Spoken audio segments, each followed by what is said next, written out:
Hello everyone. तो अभी तक हमने सुना था कि विभीषण तैयार होकर अपने कुल मंदिर जाकर अपने देवताओं को अब इतनी अच्छी फसल होने देने के लिए उन्हें शुक्रिया अदा कहता है। इधर विभीषण जब अपने फादर से मिलने आता है तो उसके फादर उसके सर पे हाथ रखते हुए कहते हैं, विभीषण ये कभी मत सोचना कि हम तुमसे प्यार नहीं करते, बस तुम्हें खोने से डरते हैं।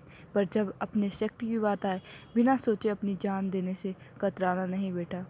ये सुनकर विभूषण अपने फादर की आंख में देखकर आंखों से आंखें मिलाते हुए कहता है, हाँ फादर, मैं आपके ही नक्शे कदम पे चलूँगा। यह बोलकर विभूषण वहाँ से बो करके चला जाता है। ये सुनकर उनकी माँ की आंखों में आंसू आ गया था। हाँ, उनकी माँ के आंखों में आंसू आने के बाद उनके हस्बैंड कहते हैं, वी चैंग से क्यों रो रही हो? वी चैंग से क्यों रो रही हो? वो हमारा बेटा है। वो इस सेक्ट का होने वाला अगला उत्तराधिकारी है। क्राउन प्रिंस है वो।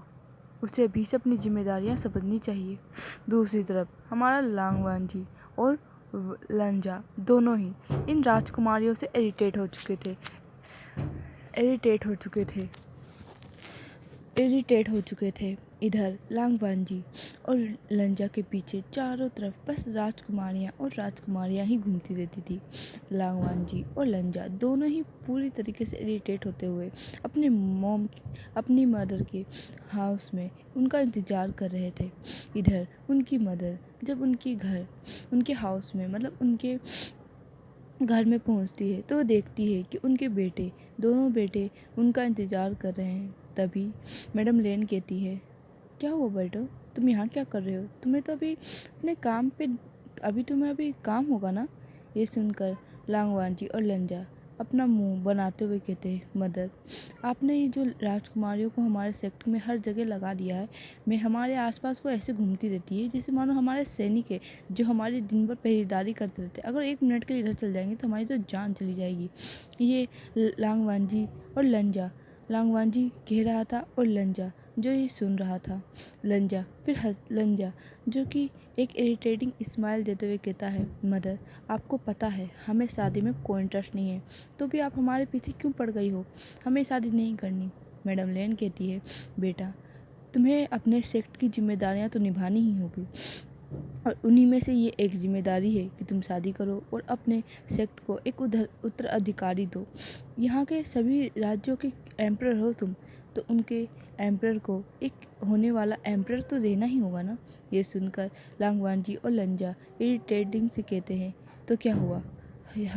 हम शादी नहीं करना चाहते, हम किसी और को गोद ले लेंगे। ये सुनकर मैडम लेन कहती है, बेटा, तुम गोद लो, मैं इससे मना नहीं कर रही, पर तुम्हें शादी तो करनी ही होगी। लांगवान जी और लंजा कहता है, आप ही तो कहती हो शादी करने के लिए प्यार होना ज़रूरी है।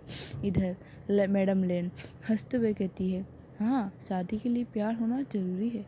तभी लंजा और लांगवान जी दोनों एक ही टोन में कहते हैं, हमें प्यार कभी नहीं होगा और हम शादी कभी नहीं करेंगे।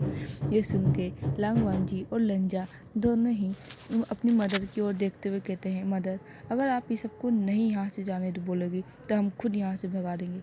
ये सुनकर लांगवान जी और लंजा की मदर को उनके ऊपर हंसी आ रही थी, पर वे अपनी हंसी रोकते हुए कहते हैं, बेटा, जब तुम्हें प्यार होगा तब तुम्हें ये सब अच्छा लगने लगेगा, तुम्हें पता है। मैं यही चाहती हूँ कि तुम्हें किसी से तो प्यार हो, तभी तो मैंने इतनी सारी सेक्टों की राजकुमारी को बुलाया है। ये सुनकर लांगवान जी लंजा इरिटेट होते हुए कहते हैं, हमें प्यार कभी नहीं होगा। ये कह के वो वहाँ से चले जाते हैं। वो वहाँ से सीधे अपने राज दरबार की ओर जा रहे थे। तभी कुछ लोग उनके पास आके घुटनों पर बैठते हुए कहते हैं, एम्परर हमारी मदद कीजिए, एम्परर प्लीज़, एम्परर हमारी मदद कीजिए। ये सुन के लांगवान जी और लंजा दोनों ही उनकी ओर देखने लगते हैं। लंजा जो बोलता है, क्या हुआ है बताओ? लांगवान जी कहता है, क्या हुआ है बताओ? तभी वो सभी गाँव वाले कहते हैं, महाराज, एम्परर, हमारे गाँव में एक अजीब सा जानवर घुस आया है। वो दिखने में एक जंगली सूगर की तरह है, पर वो बहुत बड़ा है। वो कम से कम कुछ नहीं तो एक आदमी जितना बड़ा है, और वो बहुत ही ज़्यादा खतरनाक है। उसकी आंखें बहुत लाल है, मानो जैसे कि कोई वो राक्षस या कोई दानव हो। ये सुनकर लांगवान जी और लंजा दोनों ही बहुत ही हैरानी से उनको देखने लगते हैं। तो ओके दोस्तों, अगर मेरी स्टोरी अच्छी लगी हो तो लाइक, सब्सक्राइब एंड कमेंट्स जरूर करिएगा।